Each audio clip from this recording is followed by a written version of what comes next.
Hi, my name is Love Singh and I'm with Kendall Subaru of Eugene. Today we're going to be talking about the auto vehicle hold button on your Subaru.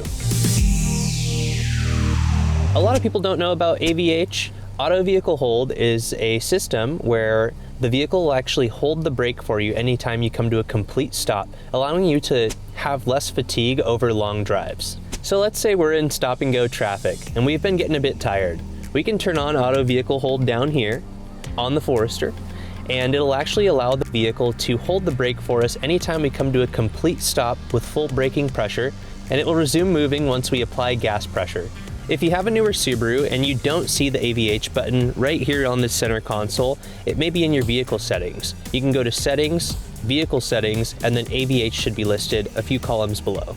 For more information, feel free to subscribe to this channel, or you can come down to our showroom on Good Pasture Island Road and ask for me, Love.